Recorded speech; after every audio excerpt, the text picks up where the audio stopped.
Perkenalkan, nama saya Feby Sania Lelawi dari kelas 4 Manajemen Bisnis 4.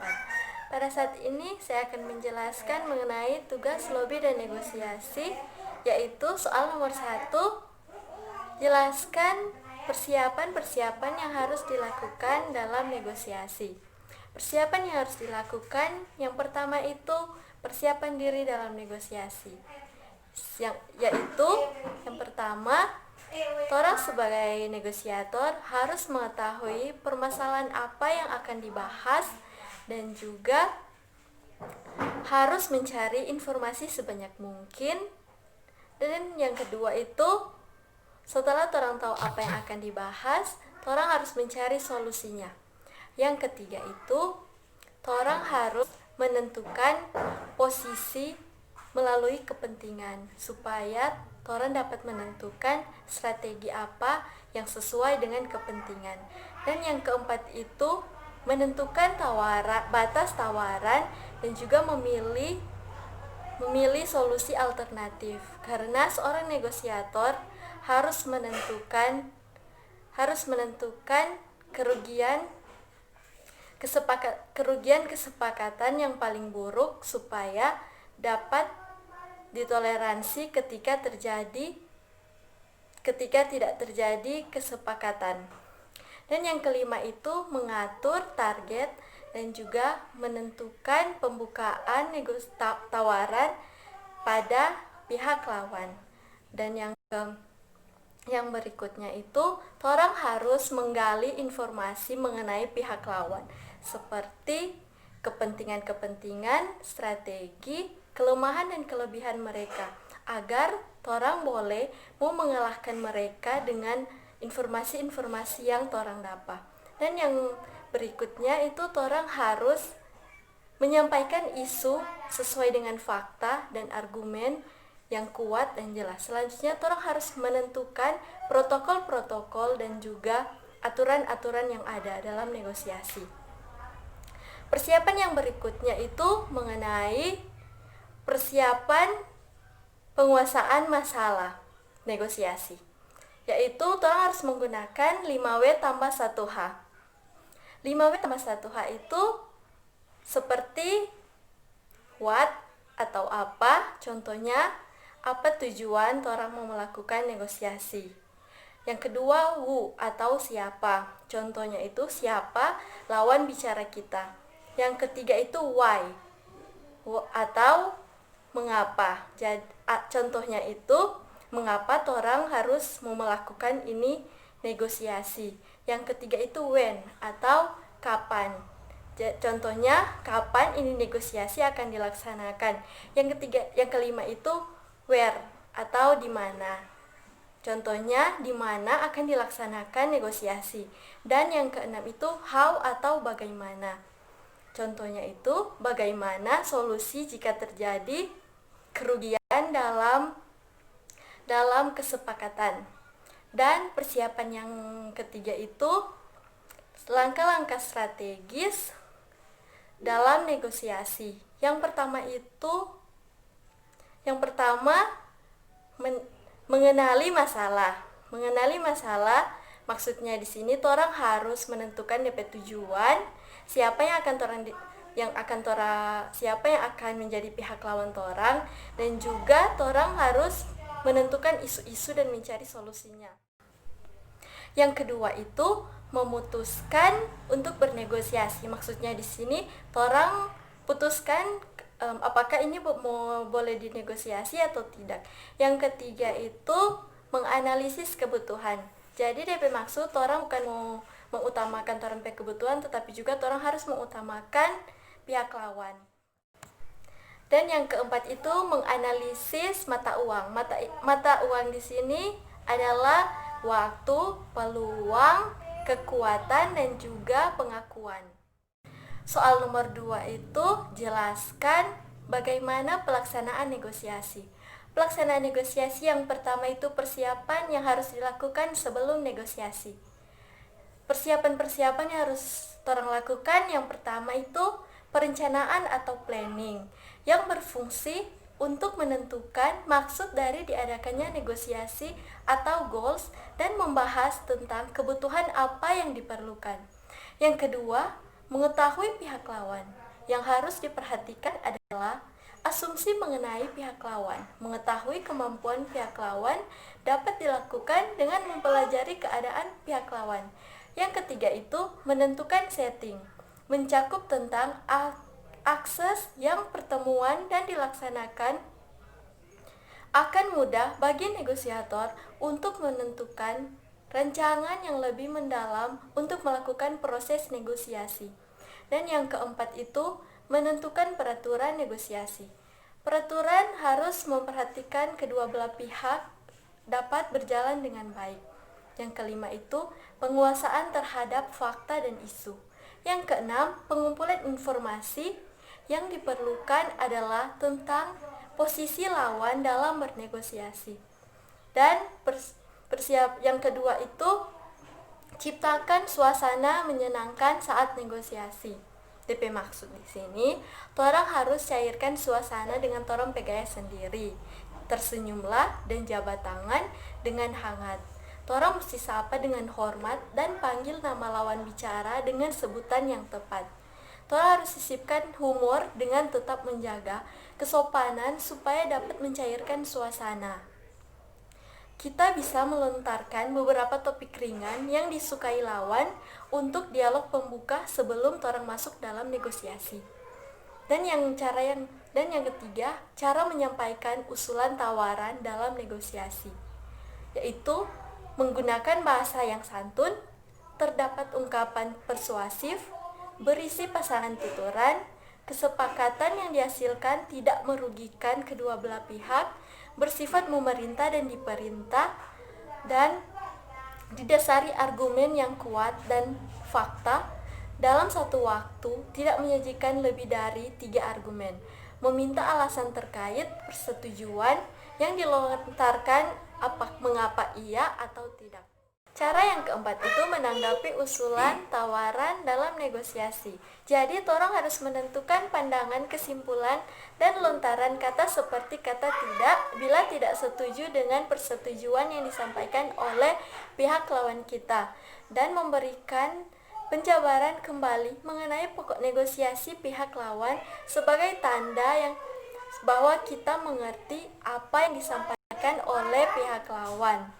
Jika kita menolak tawaran, kita juga harus memberikan alasan yang tepat. Yang kelima itu cara menghadapi siasat dalam negosiasi. Torang itu supaya mau menghadapi itu siasat, torang harus berbicara secukupnya.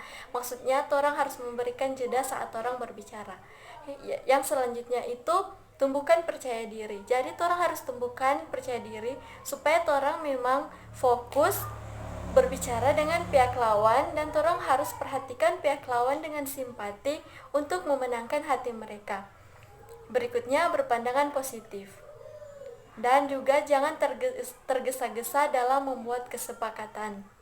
Tunjukkan inisiatif supaya memenuhi kepentingan mereka, harus mementingkan kedua belah pihak. Dan juga berani bertanya mengenai apa yang kita butuhkan. Dan yang keenam itu melemahkan posisi pihak lawan.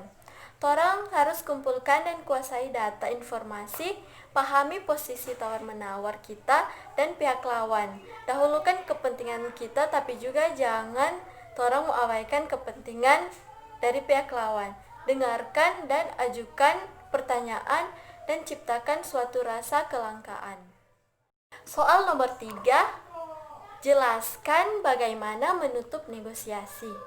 Yang pertama itu menjual posisi. Jadi menjual posisi di sini adalah suatu proses tawar-menawar yang rumit dengan masing-masing pihak membuat konsesi untuk mencapai persetujuan. Cara menjual posisi itu untuk menutup suatu negosiasi, yang pertama membuat konsesi. Bila terpaksa membuat konsesi, torang harus tawarkan lebih dahulu konsesi yang paling kecil yang mungkin itu diperlukan. Yang kedua itu membahas syarat. Torang mendekati akhir itu torang harus membicarakan syarat-syarat dan perjanjian.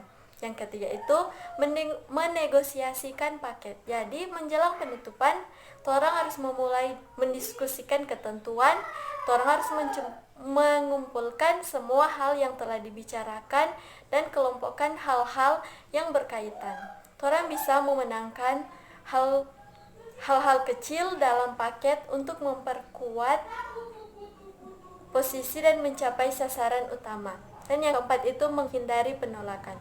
Jadi orang harus mengelompokkan usulan supaya kalau terjadi penolakan itu tidak akan kehilangan muka. Dan yang kedua itu memilih cara menutup. Mendekati persetujuan itu pastinya bahwa semua pihak mempunyai pemahaman yang sama mengenai hal-hal yang dicakupnya dan dikonfirmasikan persetujuan. Ada berbagai penutupan, pilih yang cocok untuk kita. Beberapa yang harus diperhatikan oleh negosiator sebelum menentukan cara menutup negosiasi, yaitu memfokuskan diri dan menegaskan ketentuan. Yang ketiga itu mengenai memotivasi calon pembeli ke arah kesepakatan. Cara memotivasi calon pelanggan sebagai berikut: memberikan penjelasan yang berbentuk sugesti tentang manfaat produk yang ditawarkan, meyakinkan calon pelanggan bahwa produk yang ditawarkan itu harganya bersaing dan juga berkualitas. Yang berikutnya, mengetahui dan mengenali tipe calon pelanggan, antara lain calon pelanggan yang mengetahui segalanya, calon pelanggan yang teliti, calon pelanggan yang selalu menghendaki diskon. Yang keempat itu menyelesaikan sengketa dalam negosiasi. Kata sengketa dalam Kamus Besar Bahasa Indonesia adalah ketika dalam bernegosiasi mendapat perbedaan pendapat, karena setiap negosiasi pasti memiliki potensi konflik dalam seluruh prosesnya. Penting sekali bagi kita untuk memahami cara mengatasi atau menyelesaikan konflik. Ada 4 kuadran dalam manajemen konflik, yaitu kuadran kalah atau menghindari konflik, kuadran menang kalah atau persaingan, kuadran kalah menang atau mengakomodasi, dan kuadran menang-menang atau kolaborasi. Yang kelima itu menutup negosiasi. Proses negosiasi dapat ditutup dengan 2 pendekatan, yakni pendekatan formal dan pendekatan non-formal. Pendekatan formal itu yang menentukan kepada aspek legalitas persetujuan yang ditetapkan sebagai hasil dari proses negosiasi dan biasanya didokumentasikan dalam bentuk perjanjian kerjasama atau memorandum of understanding ataupun dalam bentuk kontrak. Sedangkan pendekatan yang kedua itu pendekatan non-formal, yaitu biasanya tidak menekankan pada aspek legalitas dan bahkan dapat dilakukan hanya dengan berjabat tangan semata. Soal nomor 4, jelaskan bagaimana menangani keluhan dalam negosiasi. Yang pertama itu mengidentifikasi keluhan. Keluhan pelanggan itu merupakan suatu ungkapan emosional yang mereka sampaikan karena adanya perasaan ketidakpuasan yang diterimanya yang berhubungan dengan produk yang ditawarkan. Biasanya keluhan pelanggan disebabkan oleh yang pertama itu pelayan tidak seperti yang telah dijanjikan, yang kedua merasa tertipu atau dipermainkan, yang ketiga itu merasa diperlakukan dengan kasar, yang keempat itu dilayani petugas yang tidak mengerti akan tugasnya, yang kelima sudah beberapa kali mengeluh tapi tidak ditanggapi, dan yang keenam itu prosedur yang berbelit-belit. Yang kedua itu menyusun keluhan pelanggan. Setiap pelanggan yang mempunyai keluhan terhadap penjual, maka ia akan bersikap dan bertindak sebagai berikut. Yang pertama itu diam, tidak melakukan suatu kegiatan apapun sambil menggerutu. Yang kedua itu komplain dengan mendatangi penjual atau perusahaan. Yang ketiga itu melakukan komplain pada orang lain. Yang keempat berkesimpulan untuk membatalkan atau menunda atau mengubah belinya, untuk menyusun keluhan pelanggan secara prosedur dengan membuat administrasi yang profesional dan handal.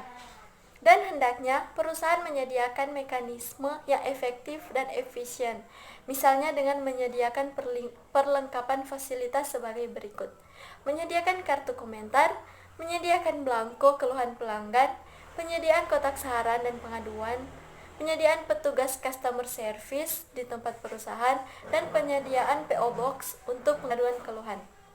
Yang ketiga itu sikap menanggapi keluhan.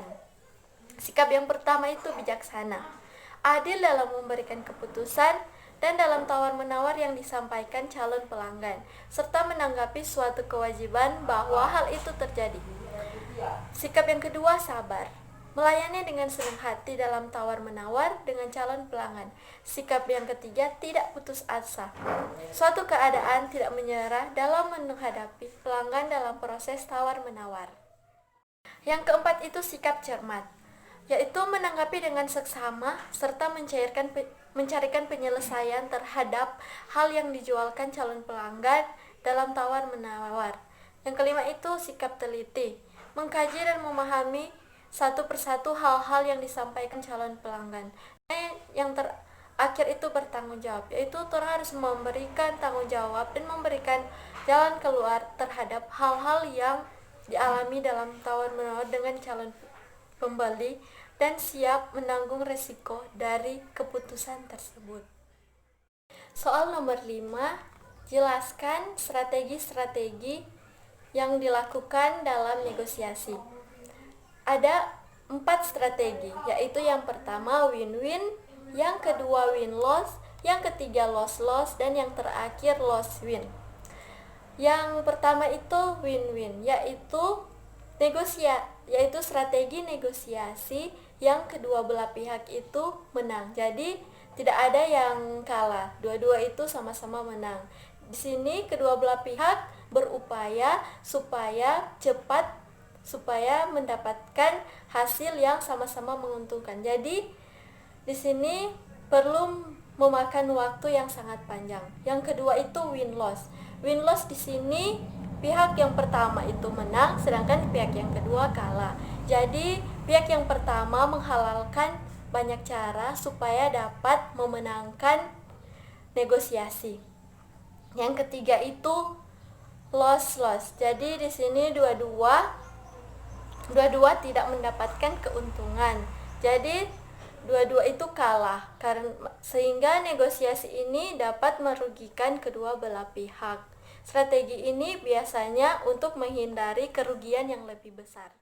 Strategi yang keempat itu yaitu loss win. Jadi di sini pihak yang pertama kalah, sedangkan pihak yang kedua yang pihak lawan itu menang. Jadi ini sama dengan strategi yang kedua. Jadi pihak yang kedua itu menghalalkan segala cara untuk dapat memenangkan negosiasi. Demikian yang bisa saya jelaskan mengenai tugas lobby dan negosiasi. Jika ada salah dalam pengucapan kata, saya mohon maaf. Terima kasih.